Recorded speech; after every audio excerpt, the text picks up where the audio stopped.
Այս տարվա դեկտեմբերի 7-ն է եւ կրկին մենք մեր եկեղեցիներում աղոթք ենք հնչեցնում այն հազարավոր մարդկանց համար, ովքեր զոհ գնացին այդ ահեղ երկրաշարժին։ Համբերություն ենք մաղթում Աստծուց բոլոր նրանց համար, ովքեր այդ ժամանակ կորցրեցին իրենց հարազատներին։ Ցավոք այդ տարածաշրջանում ապրող յուրաքանչյուր ընտանիք, որոնց շատերի հետ առիթ եմ ունեցել շփվելու, այսօր էլ դեկտեմբերի 7-ի հետ կապված մի դաժան եւ դժբախտ պատմություն անպայման ունի պատմելու։ Պատմություն, որտեղ որ պատմվում է մոտիկ հարազատի կորստյան մասին։ Եվ այս վերջերս, մանավանդ երբ որ ամեն դեկտեմբերի 7-ին խոսք պիտի ասեմ, փորձում եմ թերթել այդ պատմությունը, փորձում եմ վերհիշել, քանի որ ես այնքան էլ լավ չեմ հիշում այդ օրերը։ Եվ նաև դրա հետ միասին թերթում եմ այլ երկրաշարժների պատմություններ, որոնք եղել են դրանից առաջ, դրանից հետո։ Եվ միշտ տեսնում եմ, որ այս երկրաշարժի ուժգնությամբ, քանի բան որ եղել է, շատ տեղերում է եղել երկրաշարժ։ Բայց որ այդքան զոհ ունենա մի փոքրիկ տարածաշրջանը, ոչ միտեղ այդպիսի բան չի գրանցվել։ Եվ այս մի քանի տարիների ընթացքում ես եկա մի եզրահանգման, որ յուրաքանչյուր դժբախտություն մարդու գլխին գալիս է հենց իր պատճառով։ Իսկ եթե խոսում ենք ազգի մասին, հենց ազգի պատճառով։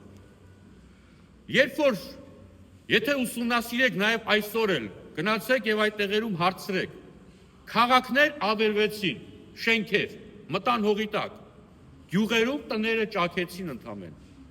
գյուղացիների կառուցած տները ընդամենը ճաքեցին։ Եվ այսօր էլ մենք նույն ենք տեսնում շատ տեղերում,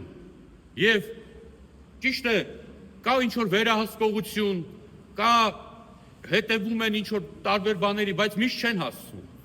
Այսօր էլ ենք մենք տեսնում, որ ինչ-որ շենք կառուցվեց, որը շատ թույլ է եւ վաղը կարող է այն ինչ-որ մի աղետի ժամանակ ոչնչանալ։ Այն ժամանակ է։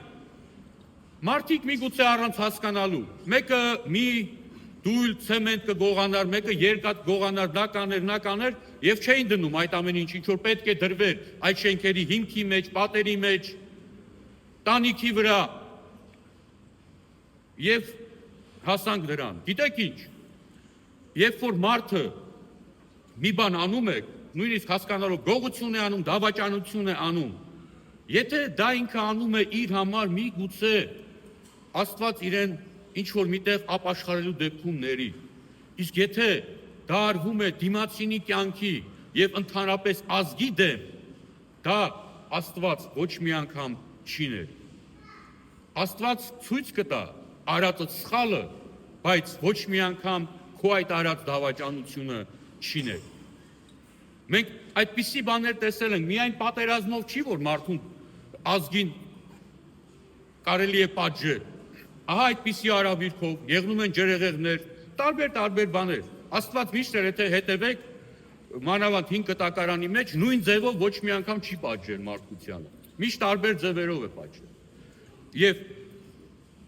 այսօր գալիս ենք մի փաստի առաջ, կանգնելու մի փաստի առաջ, որ մեր ազգի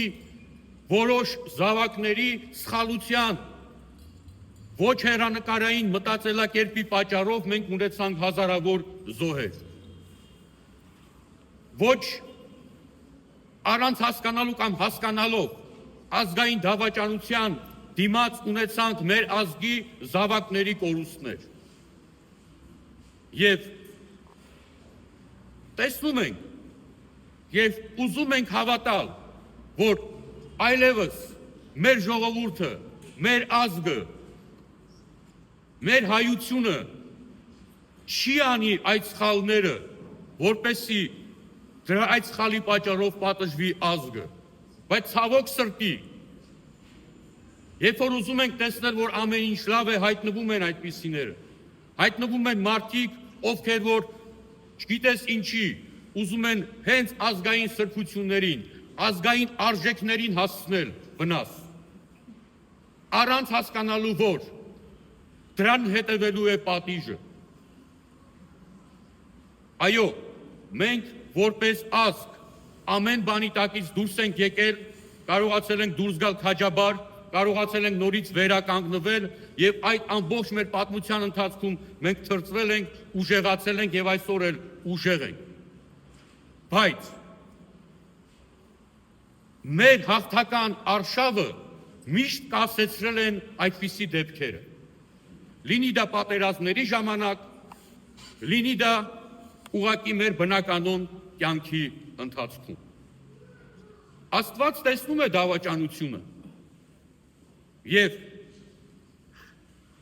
Աստված տալիս է նաեւ իր պատիժը այդ դավաճանության վրա, բայց որպես Աստծո կողմից սիրված ազգ նաեւ մենք ստանալու ենք Աստծո ողորմածության շնորհները մեր վրա։ Հիշեք Հուդայի պատմությունը,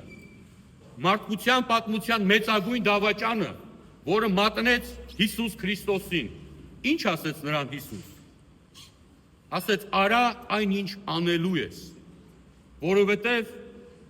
Քրիստոս որպես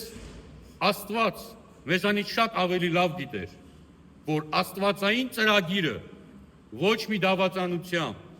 ոչ մի մարդկային արարքով չի խաթարվի։ Եվ այդպես էլ մենք տեսանք հենց իր օրինակով։ Հուդայի մատնությամբ հիմքը կարելի է ասել դրվեց մեր հավատքի։ Կարելի է ասել հիմքը դրվեց մեր այն հավատքի, որ մենք այսօր հավատում ենք, որ հարություն ենք առնելու։ Որ մենք այսօր հավատում ենք, որ քրիստոնյաները Աստծո կողմից սիրված եւ Աստծո ընտրյալ ազգն են։ Չնայած որ այդ հավատքի հիմնադրին այս երկրի վրա Հուդան մատնեց տարան,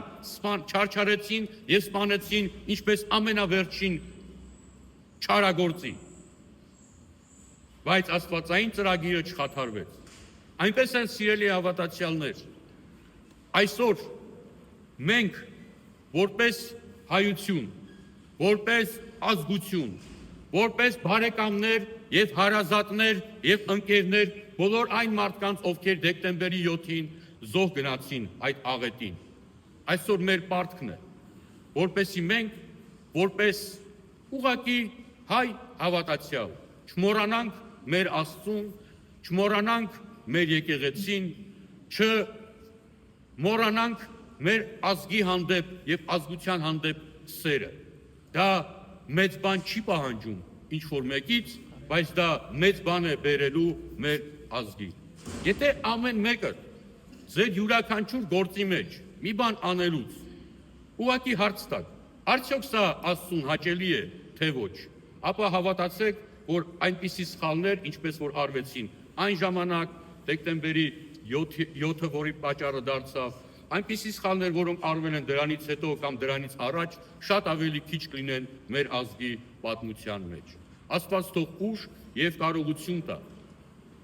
ձեզ յուրաքանչյուրին, մեր բոլոր հավատացյալների,